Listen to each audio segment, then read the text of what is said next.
Hello, everybody.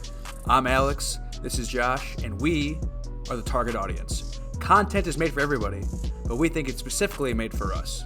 Josh, how you doing? Are you ready to talk about Halloween Kills? I am excited to talk about it. I saw this at home on Peacock, and you saw it in the theater. So it'll be interesting to see if there's any differences there of our perspectives because of that.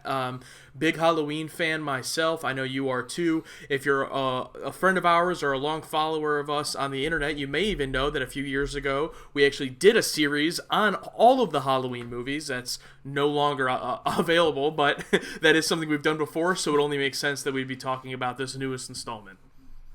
Yeah, I have that curse where I hate everything I've done that's older than 6 months. I know you have it too, so it's tough to look back and go, oh no, I don't like how I did that. Erase away from the internet.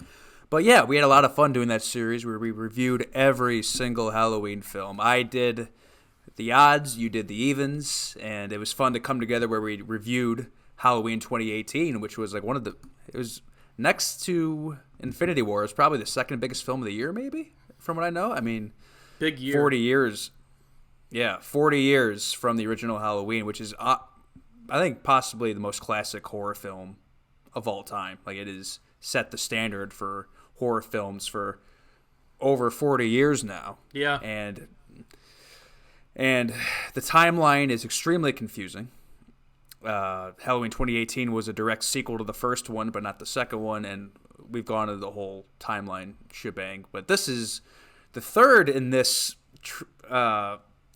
sequel timeline, this multiverse of Halloween movies. And spoiler-free so far. I mean, you don't go to like a monster truck derby or a monster truck, battle expecting a ballet, I knew what I was going into. I wasn't expecting some Christopher Nolan beautiful set piece with like, oh, everything that's mentioned in the beginning is going to pay off in the end and all this. Like, for me, it was what it was. I thought it was okay. I mean, it was a slasher movie. I don't know what your thoughts are about it. I'm curious to hear. Well, this sport. Yeah, first of all, we're going to jump into spoilers in this video, but not yet. We will let you know just in case you haven't seen the movie when we will, but I was a big fan of Halloween 2018. I think that it's one of the best sequels. I actually like a lot of the Halloween sequels, as you know. I think a lot of them are kind of what you're describing is like this kind of dumb fun where it doesn't take itself seriously, and the ones that commit to it are pretty good. And then Halloween 2018 kind of took it back to the basics of it being a little bit more of a serious tone, still having some fun, but a little bit more of a serious tone, going back to the feel of the original. And then this movie, in my opinion, just goes right back to feeling like one of those sequels where it's just kind of like this throwaway film. It has some cool kills. That's definitely the biggest positive I would have for it. A lot of some of the kills were pretty cool. It's a violent movie that they do not skip on the blood or the gore. They really dive into it. But beyond that, no, I didn't really like this movie. It wasn't for me. I would probably say that it's towards the bottom when it comes to the Halloween sequels for me personally. Yeah, I find it interesting because from what I've seen online, people are calling this the best sequel, which to me is insane. I mean, but also if you look at some of these sequels, it's like, okay, I can understand.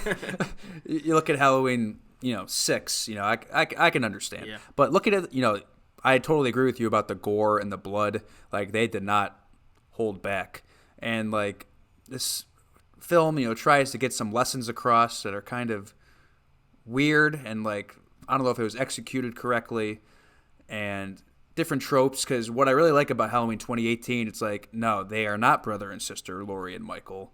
He's just a killing machine, and they set it up in a weird way. They had the doctor, turn and kill, but like Michael Myers didn't go after Laurie. He just ended up there. Like, he's like a wind-em-up toy that just goes, and if you set him on a certain direction, that's where he'll go. And that's how he ended up with that final battle with Laurie. And this movie, like, subverted expectations in a weird way. Like, a lot of this, like, I was not expecting this, or this is not going how as I thought it would go. So it's always nice to see that. It checked off some lists, like, oh, horror movie. If you love jump scares, this is for you, especially false jump scares. We know I know you and I love those more than anything. Yeah. I hope sarcasm can come through on this mic. But yeah, I mean, it's. I'm a more fan of the eerie, slow burn type horror films, like Doctor Sleep, like things like that, where it's slow. You know, like let's tell the slow. The Shining is my all-time favorite horror movie of all time, and there's only one jump scare. And with this one, it's like first 5 minutes, you're like, you get two falsies right in a row. It's like, okay, I can see where this is going. Yeah, this is the kind of movie that we're watching. Yeah. But yeah, it's like I'm not. I didn't expect a masterpiece. You know, did I have fun? Maybe. I mean, it was okay. You know, it was a movie. Yeah. You know, same. Go ahead. Same director as last time. So I was wondering how they're going to do that. 3 screenwriters. I think only one was changed. Danny McBride was on both of them, which I still find weird. How he's not in these movies at all. Because I feel like I don't know if you saw Alien Covenant, but he was a serious character in that. So I know he could play a serious character if he wanted to. Some good cameos in this film, too. Like some original cast members were like, oh, wow, they brought that person back, which is weird how they didn't bring him back for the first one. But overall, it's like going into this movie, I don't know if it's at the fault of press or leaks, but you already know you're not going to be resolved. It's like we know Halloween ends coming out next year or the year after. So it's kind of like how I felt with Dune. When Dune opened up and, you know, it opens up with part 1, you're like, you know the ending is not going to be, you know, it's not going to be satisfactory. You're not going home, you know, with like, you know, or an unexpected cliffhanger where like, oh, it's like you already know there's going to be another one. You know what I mean? I think there's a lot of problems with the movie, and you know, those are some of them. I think that for me, I'm never going to watch it again. There was nothing in this movie that I feel like it would be worth watching it again. The moments in the movie that are cool, you know, you'll just be able to watch on YouTube in a few months if you're not able to right now. So I'm trying to think of the only thing. I already said there are cool kills, so I'll leave that at that. But the only other cool thing about the movie is when they have a flashback sequence to the original night in 1978, and yes, that's about a 3-4 minute sequence, and that's the best part of the movie. So when the best part of your movie is a flashback to the original movie, I mean, it's redone. Obviously, it's new footage, but they do really well at making it look like it's the original Halloween. Like 1978, Michael Myers is in there, and it's like, whoa, the way they did the math, like, and like the street, everything looked like exactly like the first movie. Yeah, and I feel like this is a good. You want to just jump into spoilers now? Yeah. I'll just say I do not recommend this movie unless you are either an extremely big fan of Halloween, in which case you've probably already watched this, or if you're an extremely big slasher flick person, which, again, you've probably already watched this. Outside of those circumstances, I would not recommend this movie at all. It's probably like a 2 or 3 out of 10. It's not that great for me. But I'm ready to jump into spoilers if you are. Yeah, I'll jump into spoilers, Ben. For me, it's like if you got through H6 and Resurrections, and if you are a big fan, yeah, go see it. You know, if you got nothing else to do, it's a popcorn movie where it's like, this is something to do. It's like, I like Michael Myers, you know. I feel like it does best in that first movie, and any movie after that, it's like we're just, let's see how far it'll go. Yeah. But okay, spoiler. Loomis. Yeah. Like I don't know what they did, but I'm like it looked incredible. Like I thought it was CGI, but I've heard that it was actually all practical makeup. Yeah, it was. I heard that too. It was all practical makeup, and I'm like, oh my god, this looks incredible. Like this looks better than any CG Star Wars character. And we just heard about the ending of Halloween 1978 night from like from a talk in the Halloween 2018, where he was arrested later that night, but we didn't see it. And I thought it was cool how similar to the beginning of Halloween, the original. You have to keep saying the year because I just wish they had numbers. You have to see the year it came out, but where Michael is standing out front with the knife, and like same thing later on, where as an adult, that's where they catch him in front of the house. I thought that was neat. But I guess we'll just go piece by piece. But yeah, like if you're expecting another showdown with Laurie and Michael, it's like this movie is not that. It is different. The gore is great. kills are interesting. Some parts don't make sense. Like he repeatedly puts a knife in someone's back, like not the same knife, different knives, and you're this is one of the early kills, and I'm just trying to you put your thought process in this person. It's like, and the amount of people he's killed is like, why is he taking the time just to? Yeah, when he kills the couple in their house. Yeah, of an already dead person, and there's a lot of cheesy dialogue. There's a lot of like, wouldn't make sense, like ladies flying around a toy helicopter crashes into the wall, and then you see it tossed back towards them, and she asks, "Is someone there?" It's like, yeah. I feel like the better question is who's there. It's like, I mean, little writing details that are important, but I liked the opening credits, similar to the first one. I think the intro is better with Halloween 2018, because the intro in Halloween 2018 where he's yelling at him to talk, and then it like cuts right into the intro, like that. I think that was obviously better, but it was cool to see classic old 1978 titles come up. Yeah, you talked about the dialogue being cheesy. I think the biggest example of that is Anthony Michael Hall as Tommy Doyle. Every single time they reset the timeline, they have to try to make someone Tommy Doyle. I don't think it ever works out. Anthony Michael Hall is a great actor, but I didn't like him in this at all. He's extremely cheesy and expositional. He looks at the TV at the bar and finds out Michael Myers has escaped. Keep in mind, in this timeline, this is the first time this has happened, since 1978, and his answer is to form a mob and grab a baseball bat. It's just all really dumb. I just didn't really put stock in any of it. I was just looking forward to seeing Michael kill everyone in this town, and that's basically what happens. But they just tried to throw in other stuff, and at times it did try to kind of take itself too seriously, and I just didn't like it. It was funny and it was cool when he was just murking people. He comes out of the house on fire and just destroys all those firemen. That's awesome. Or at the end when he becomes John Wick basically and just gets up and start. I mean, my favorite part was probably when he's on the ground and all the people in the town are surrounding him, or his mask is on the ground rather, and he just leans down and picks up his mask and puts it on, and then he's just basically all right, let's fucking go. That's the best part of the movie because it's so ridiculous, and I've never been a fan of when they try to give reason or logic to Michael Myers, so I did appreciate that they mostly stood behind the idea of there's no reason why he's doing this. Even Laurie, Jamie Lee Curtis in the movie is oh, he came for me, and they're no, actually this doctor just drove me to your house, it has nothing to do with you. You're basically irrelevant. I appreciated that because I've never liked when they try to put lore into Michael Myers. He's just the shape, right? He's just a pure evil, that's it. So I was afraid they were doing that when the original cop who was young, who could have killed Michael in the beginning but he didn't. And I thought they were going to something when he stares out the window. I'm oh, no, it's I like this Michael Myers where he just kills. But, they didn't go that far. But, I mean, I like the idea, is he looking out or is he looking at himself or whatever. But voice, I have little notes here that I wrote down. They bring the boyfriend back. Let's go from beginning to end. They bring the boyfriend back where everyone commented at the end of the last one, what happened to him. He just disappeared. And they brought him back, and they introduced his character that was his dad, that was also a kid, the same age as Tommy Doyle. I feel like they could have just used Tommy Doyle, or maybe they should have just used this other guy. I mean, but another sidebar, they should have just had Paul Rudd to be Tommy Doyle in this. Everyone's older, then there's just Paul Rudd who just still looks like he's 30. I think if Paul Rudd is going to do Ghostbusters, he could have done this. They could not afford him. yeah. Blumhouse couldn't get those Rudd bucks going.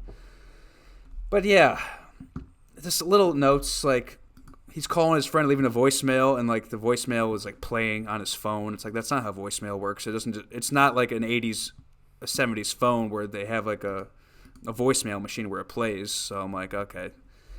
Cheesy cop, he's dying, and he's we're gonna take him down tonight. It's dude, if you're bleeding, it's and yes, I was gonna count how many times they say evil dies tonight, and I lost track at 7 when everyone started chanting.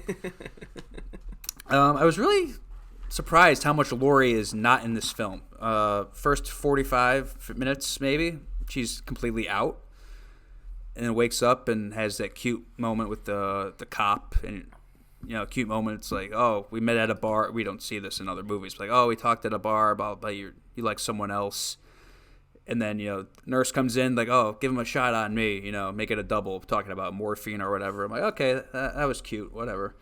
But yeah, Tommy Doyle brought that character back, but the little girl Lindsay, that was the same actress from 1978. The nurse was the same actress from 1978. That was cool. And let's talk about the firehouse scene. At first glance, I'm like, oh my god, this is ridiculous. It's like, and then I realized, like, these aren't cops; they're just firefighters. It's like, what do they do? I started thinking, like, what would they do? And I thought it was ridiculous. The guy just turns on the buzzsaw. Yeah. Like, and he just immediately gets killed. But I know fire hoses are usually a lot stronger than what that showed there. Like, a fire hose will blow, like you rip skin off. So I was surprised that Michael is just, withstanding this weak-ass fire hose. But, it's whatever. It's like little details that are just not in reality. But the kills were cool in that scene, so credit to them. What do you think? Yeah, I already mentioned that's the scene, obviously. So it was. I thought it was one of the better scenes of the movie, just because the kills were cool. Even though, why would the fireman react this way? It doesn't make any sense. But it was cool. And then the whole opening, I already said, don't care much for really the entire storyline that's driven by Tommy Doyle. There's one cool scene, which I'm sure you'll get to, where it takes place like in the park. With all of those characters. But beyond that, that was like anything in this movie that happened that wasn't Michael Myers killing somebody, like when he wasn't on screen, it was really hard for me to even like pay attention because I did not care at all. Yeah, I get it. He tells that story. And does he tell this story every year, like at the talent show? Oh, God. 30th year in a row, Tommy Doyle's going to tell the story of Halloween night when everyone died. And I just find it weird. Like, I've heard, like, I think people on RLM talk about this, like, tragedy happens, like, every single day. Like, why does this one town remember this one incident from years ago? And, like, he talks about it.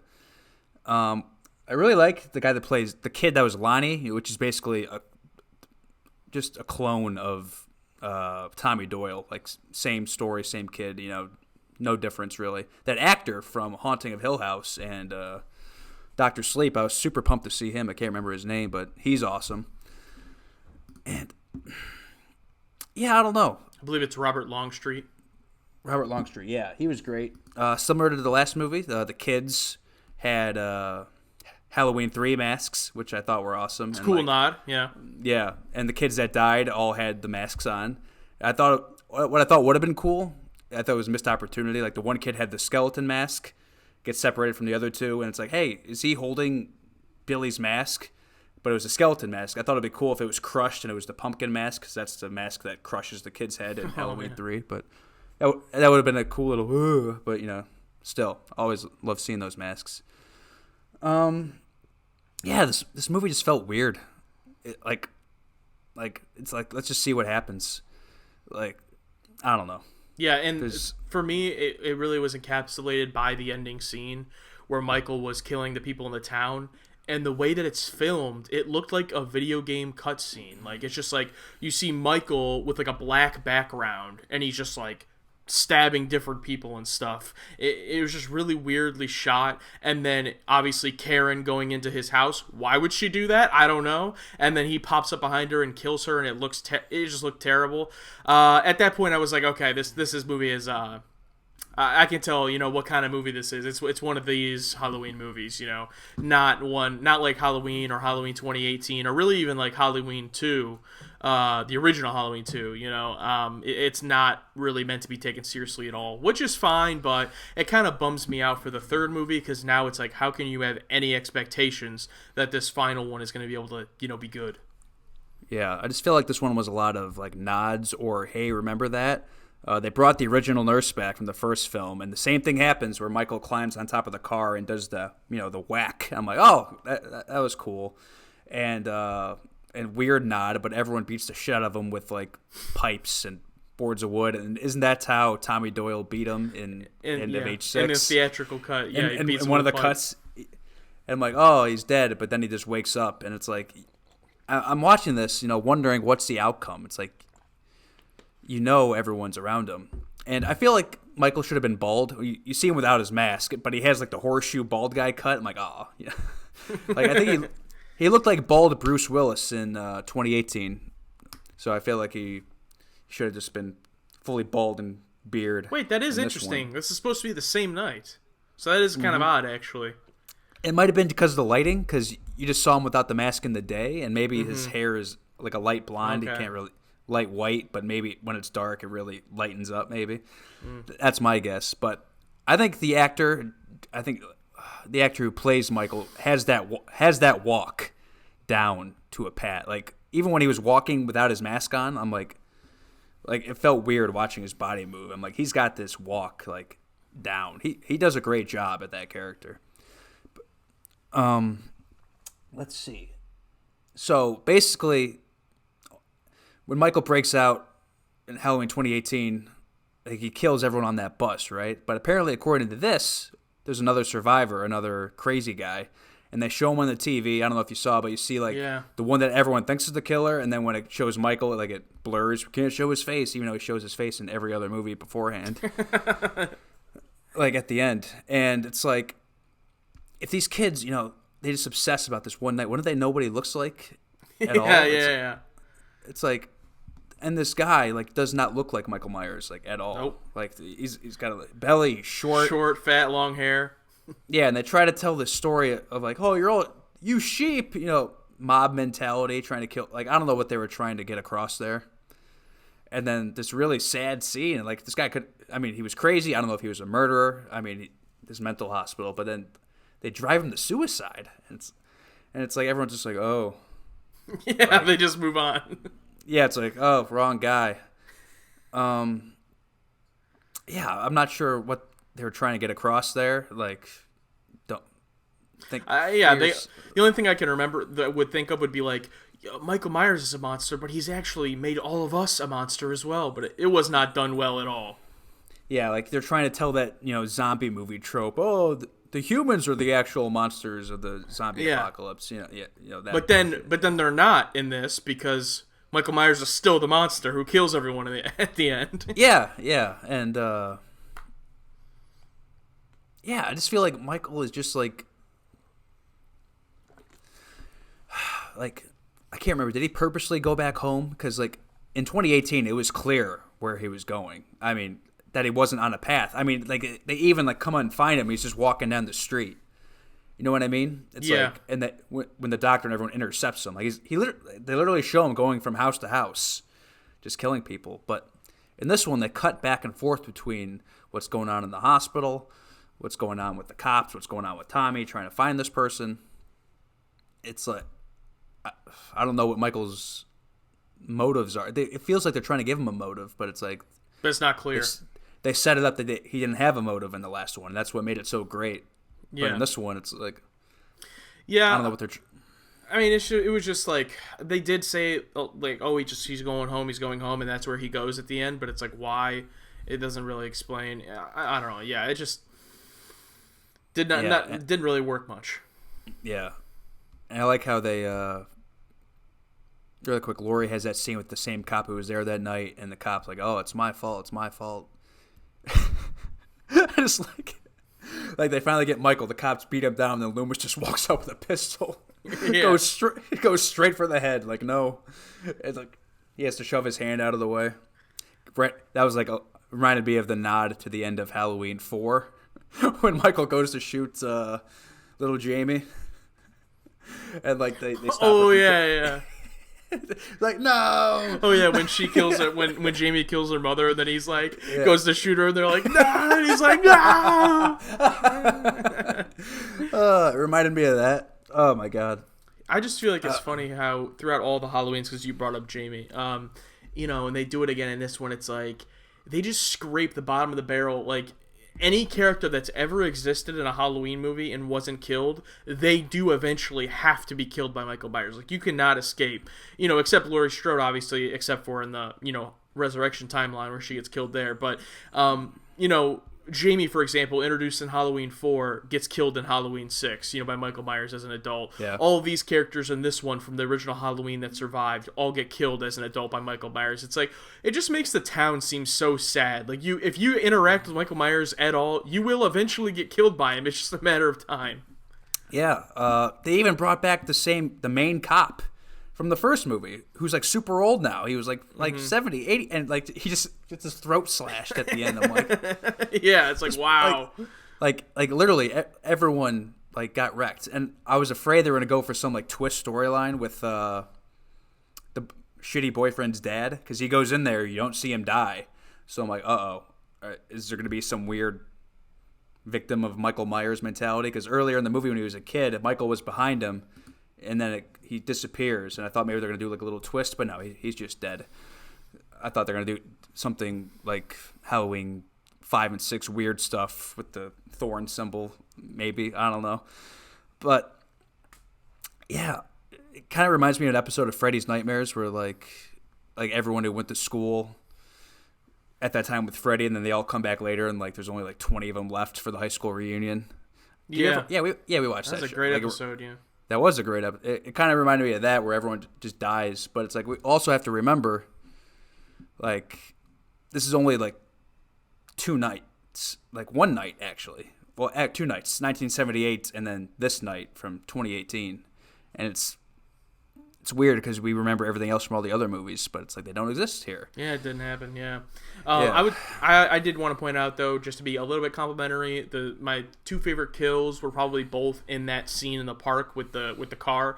One where the nurse from the first movie has the gun and she's like, "This is for Dr. Loomis," and goes to shoot him, and there's nothing in the gun, and Michael's just like, "You dumb bitch," and just kills her.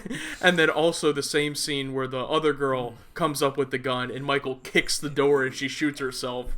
Yeah, it was weird because my emotions, because the scene before that, I didn't care for the doctor and nurse characters that much, but the nurse gets stabbed and he does like the worst death scene ever. And he does like the head shake. I'm like, okay, that was awful. And immediately right afterwards, Michael kicks the door and like the spinning bullet shot to the head. I'm like, that was cool. Like, yeah, it's like they shot it. They're like, oh, we already wasted it. Let's put something else cool right after to redeem it or something. I don't know. That's probably not what I just thought that kill was awesome. But also super brutal. Like, reminded me of wrestling. He just takes a light tube, breaks it, and just stabs him. Just walks straight into the lady. Yeah, I forget what happened now, but right before he does that and breaks it, something was happening with the light tube where, obviously I was thinking of it from wrestling as well, where, like, I forget when it gets hit. He just rips it down. It's just up there. Like, she has the knife, I think, and he just goes up there, sees the light, and just takes it down and just... Something happened where it was, like, something happened, and I was just thinking to myself, like, yeah, that would have shattered. Like, I just knew, like, that light tube would not survive. And then right after I said that to myself, he, like, breaks it on the ground, and I'm like, oh, okay. Like, what if he went to go break it to make the knife and the whole thing shattered? Yeah.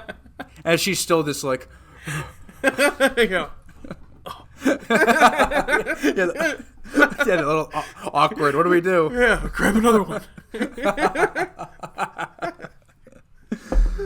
But yeah, the movie was pretty bad overall.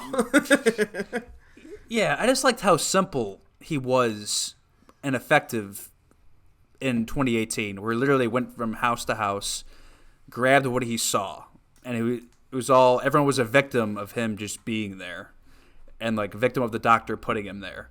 Like in this one, like whether it's the multiple stab wounds, and like also the granddaughter. Let's go into the granddaughter while we're here. Like they gave, I think I might have already said this, but they gave her every cheesy one-liner out there. I'm like, oh my god, this poor actor. It's like, give her something else. And like she's killing the boyfriend. She's just standing at the end of the stairs.